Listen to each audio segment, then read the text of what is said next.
Bazoo! Hello. Welcome back to Elden Ring Night Rain. As you can see there, we are taking on Everdark Sovereign Libra.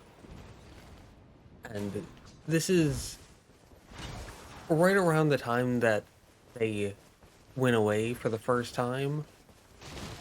And I had just gotten used to them, gotten pretty comfortable with them. Roughly like 20 to 30 games in, I'd say. And as per usual with these gotten comfortable runs, I decided to record without talking.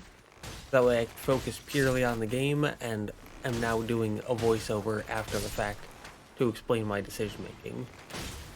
So here I was just getting rid of these guys because they will chase you over to this Everdark boss. And here, just focus on staying just out of range, so that way you can't smack me in the face with a great hammer, while also being close enough to mark them anytime it gets broken. And with that, the Grey Warden Duelist goes down. Pretty easy, pretty simple boss.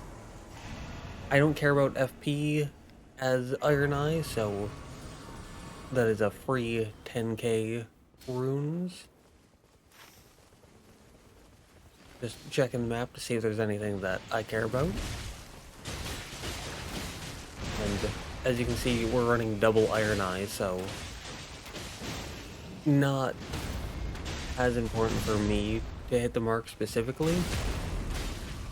But if the mark breaks and they don't instantly do it, then I will. And as you can see, we both kind of went for it there, but both was dead anyways, so it didn't matter. Here, best choice by far was physical damage negation, because not dying is useful. But here, we can just run up over to this church. And then there was another pin for an Everjail right next to us, but it's a lot easier to go down than it is to go up. And so,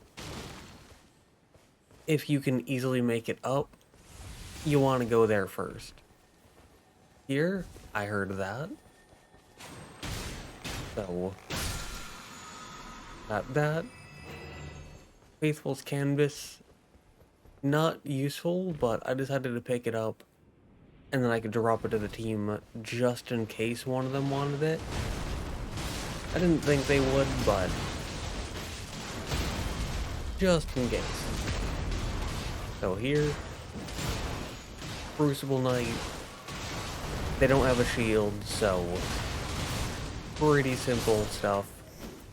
Especially when you have double Iron Eye. Gradual HP restoration from Flask, I don't care about. Like, yeah, you get more health per Flask, but the fact that it's slow,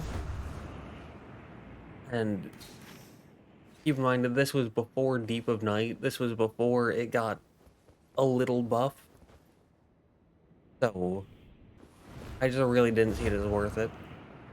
Especially because I'm someone that kinda likes to use things like Warming Stones and Crimson Burst.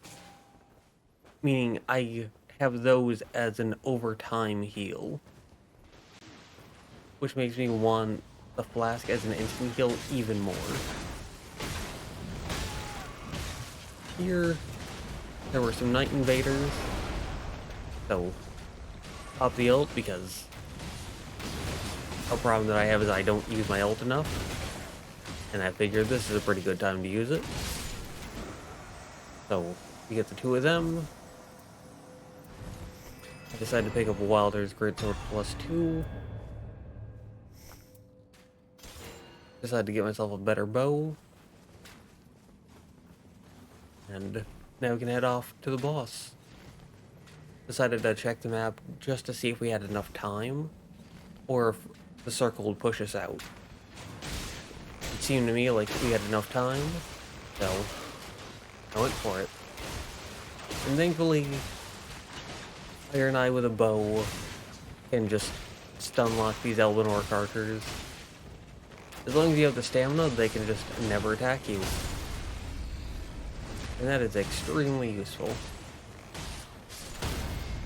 And as you can see, I just soloed this one, whereas my teammates went for the other one. Their physical damage, 6% isn't a lot, especially since Iron Eye isn't exactly the highest damaging character. But I care about that more than I care about poise on Iron Eye, so we can grab that. And we can move on to the next thing, which I checked the map. It was an Everjail, so we can just third sprint our way over to there. And not really a lot to do in between here and there, because it is a bit of distance. There is that. 3 flame chariots are pretty easy to take out, but I was just keeping an eye on the map going, okay, do my teammates want to do that? And they did.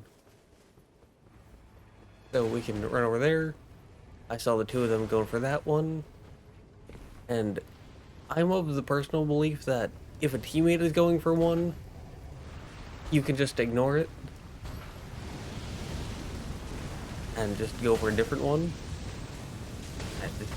As you can see, I was not doing good on this one, which was kind of unfortunate because I have gotten really consistent on these guys since then. This was recorded a while ago, actually. As you can see, I just ran off to see if there were any of these little bow armament things less likely to be targeted. More bow range. All those are good. But yeah, at the time of recording this gameplay, I hadn't started the solo runs yet. But as of the time of recording this voiceover, okay, we targeted is nice.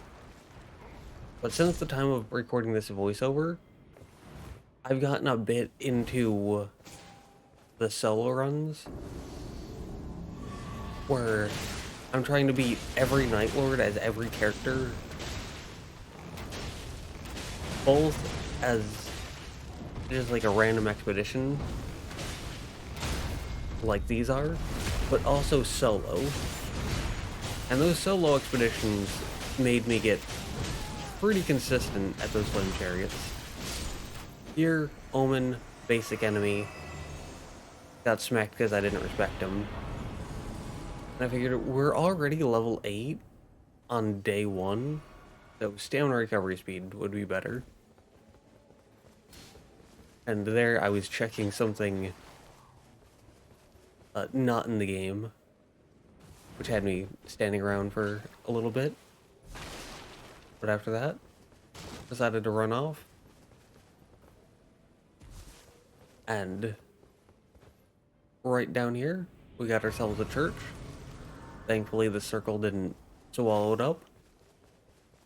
And while running through that little township thing with the special merchant, I didn't realize that it was that until I checked the map. But I only have 1,300 runes, so the main, like, 4 or so things that I care about buying, I didn't have the runes for. It was like, the main things that are good for that, you're just going these off. But the main things I care about are Dragon Crest Shield Talisman, for physical defense. Saw that because when you do this Everjail, that field boss tends to move towards you, so it's better to take on the field boss first, as you can see. Like I said, you just always want to take on the field boss first, because they will like aggro onto you and go after you, and then you'll be fighting two bosses instead of one. Whereas if you just go after the field boss first, then you fight one boss and then the Everjail boss. So it's 1 and 1 instead of 2 at the same time. But thankfully Wilder was smart and decided to lure the Blackblade Kindred away and just be a little distraction. So now we can focus on killing and not dying.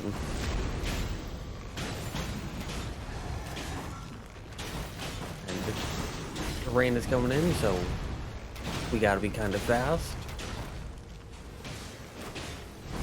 I was kind of waiting for them to hit that. Here, I was out of stamina, so I decided to check that.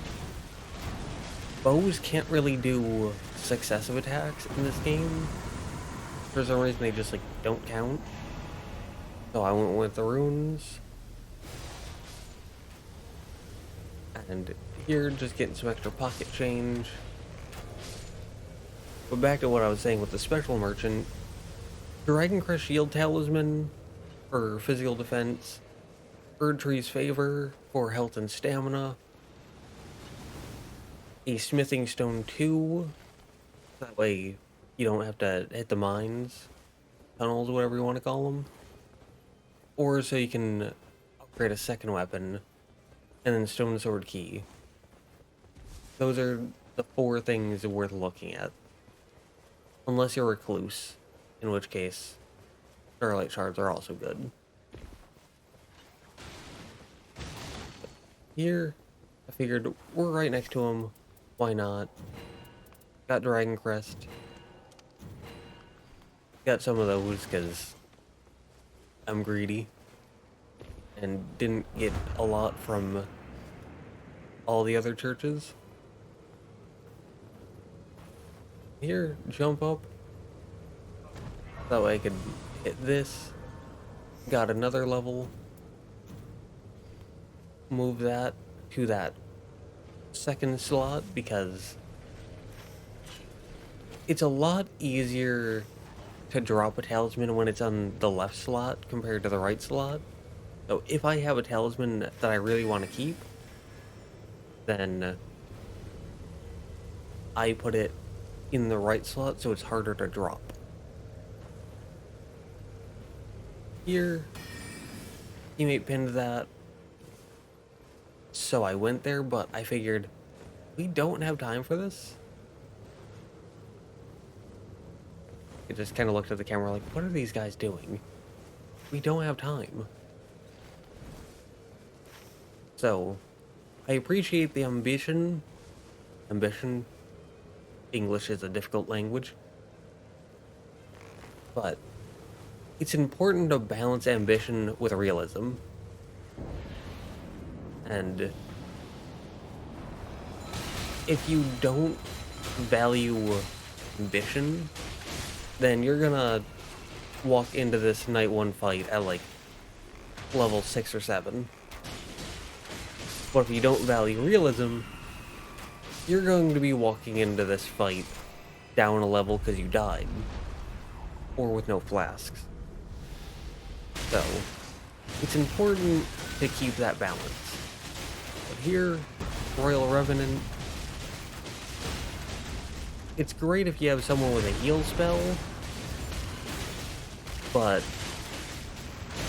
it's also great to just have 2 Iron Eyes, because double mark, double constant arrow spam. Here, none of these were good, but critical hits causing blood loss, I suppose could be maybe useful at some point. Though I believe that may be a mistranslation, because I don't think it triggers blood loss on whatever you're hitting. It's unfortunate, but thankfully he's close by. But yeah, I don't think it actually triggers blood loss.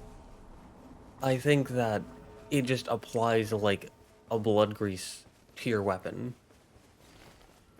And here, I thought their pin meant this spectral tree to summon the spectral hawk,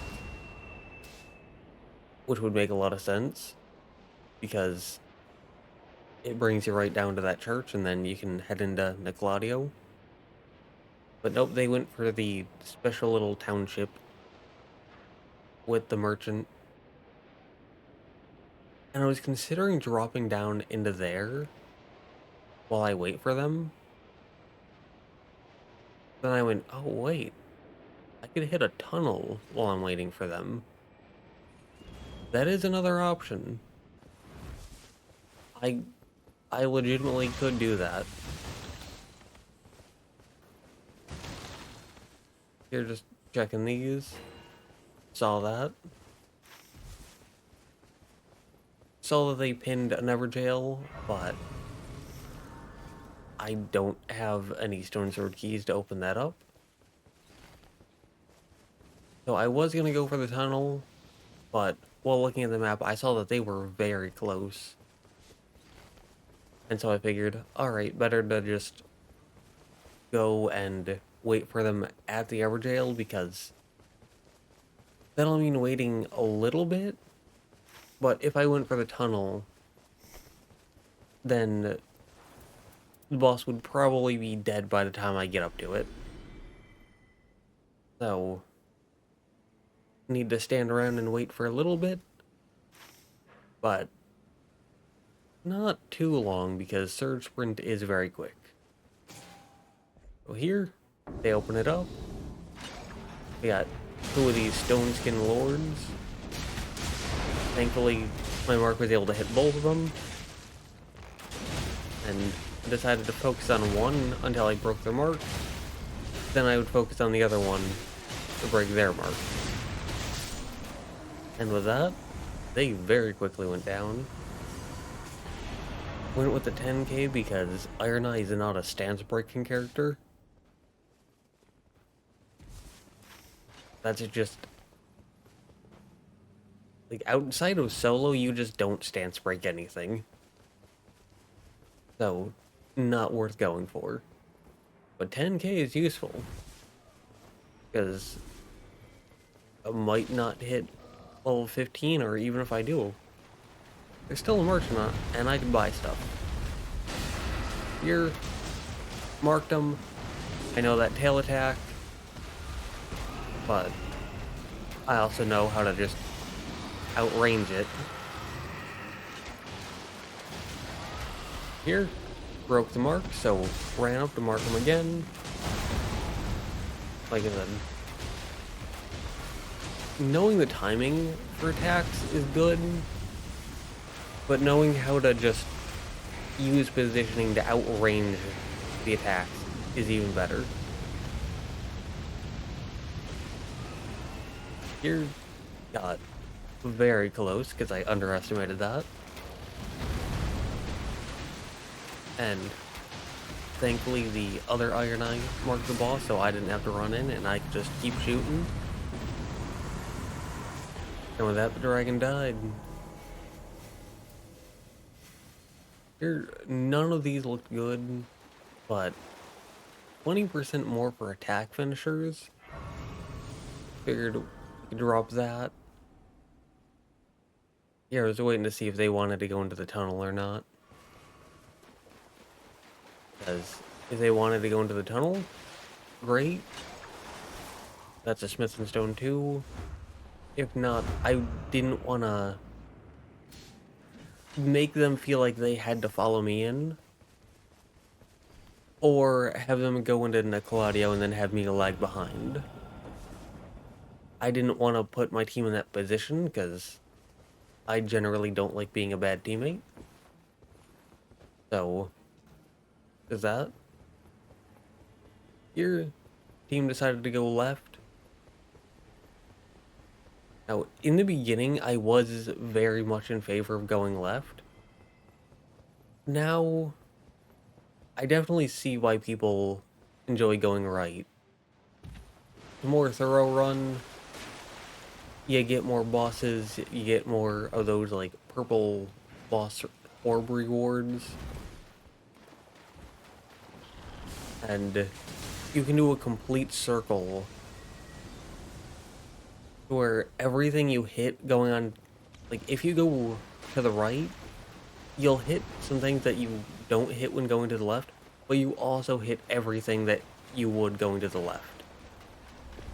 If that makes sense. So, to give the examples, here on the left, there's this headless troll, there's a black knife assassin, and then you make it up to a stell.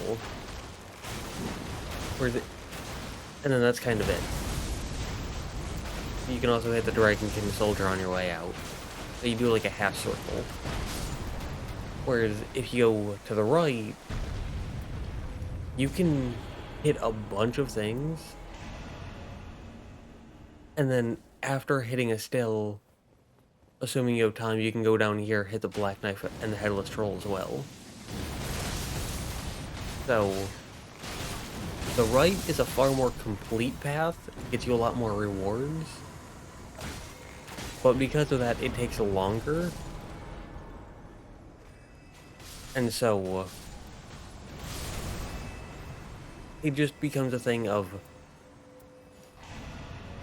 what situation are you in? Do you need to get to a stell quickly? Or do you have time to be slow and thorough? If you don't have time and you need to be fast, take the left path. If you can be thorough, go down the right path.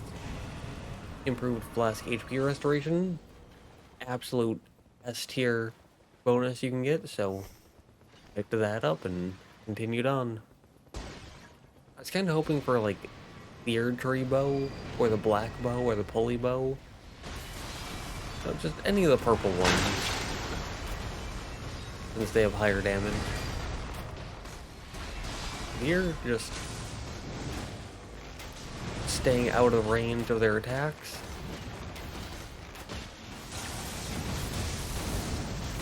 And here, slightly funky hitboxes, but it's fine. And like I said, as Iron Eye, even though he's a ranged character, yeah, there as you can see, he didn't bleed the boss, but it put blood on my weapon. So, there, more range as a secondary effect. So got that. Got the favor of Noklateo, which is just a team-wide Wind and Grace, which is very nice. Decided to check to see what this was.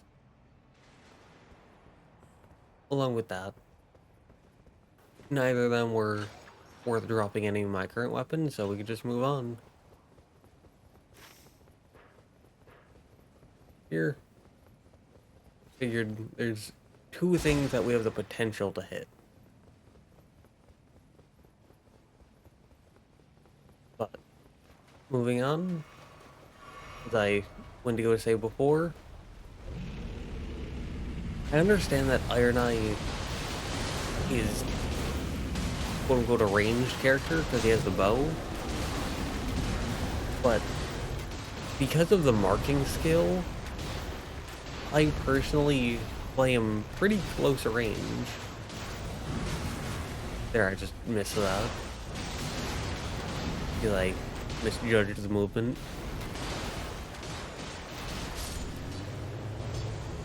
But yeah, that looked very cool. Like that visual a lot. I mean, they're just absolute colossal titans. Here, none of those were good.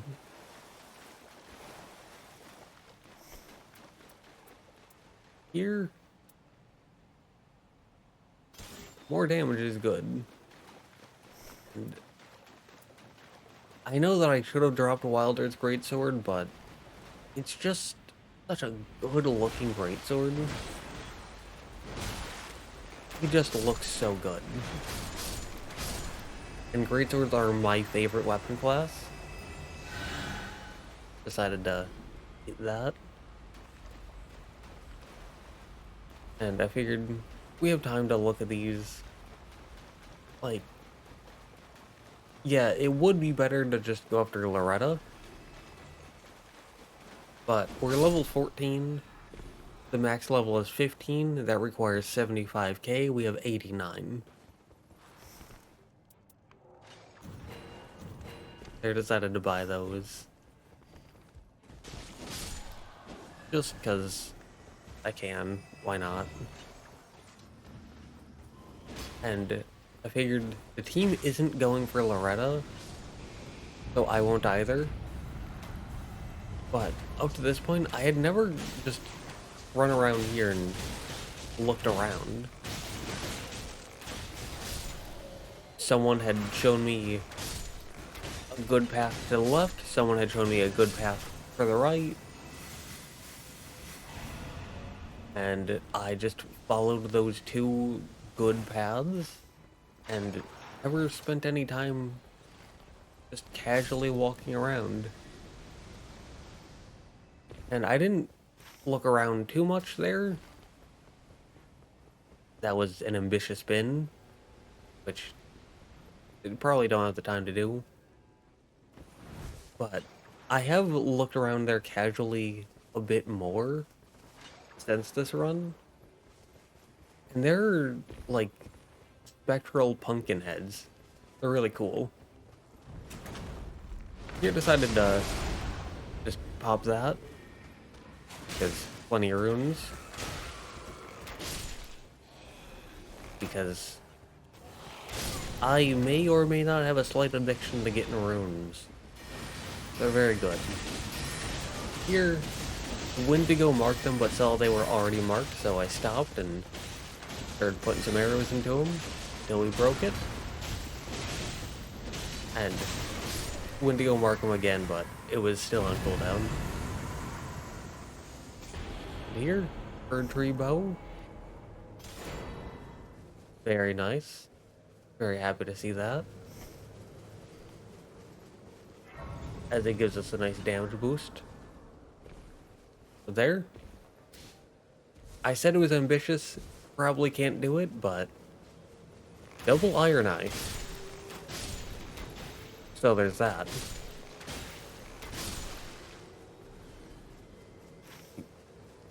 I know that I said the Iron Eye isn't a very high damaging character,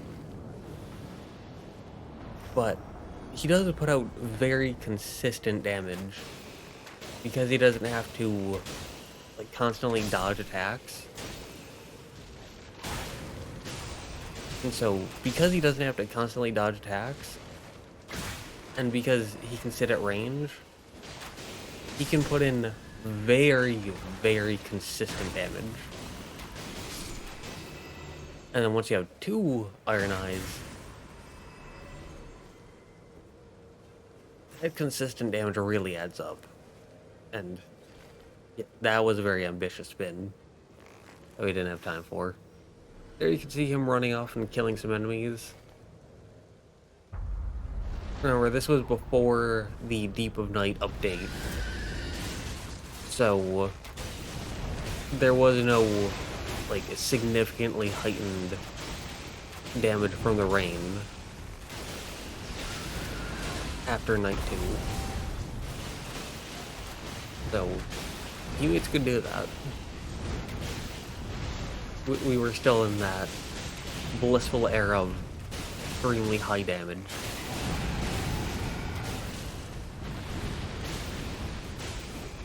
like high damage that you can put out to the enemies, I suppose. But here, Deathrite Bird, we're running double archery bow, so didn't take too long. Here, all three of these are very, very good. But I decided to go with physical damage negation. And here, we can move on. Plenty of warming stones. 220k. Gonna drop 75 of that for the final level. And buy one of those, but sadly we don't have Crimson Burst, which is tragic, but we can just move on. We've got some good weapons. Some less likely to be targeted, some more range, a good bow. Like, we've got it good.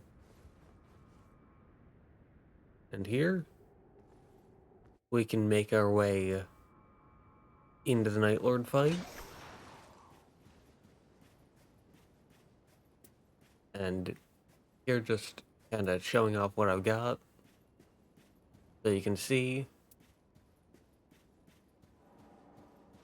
And that double less likely to be targeted is very nice. Make your choice. Here, none of those look good, so The time is right. the only one that I think is worth doing is more resistances, because it gives you more frenzy resistance. There was gonna mark, but he marked first. And here they very quickly went into phase 2. So all you have to do is stay out of that circle by the time they explode, and you'll be fine. But they do create 3 smaller rings, and those do damage you.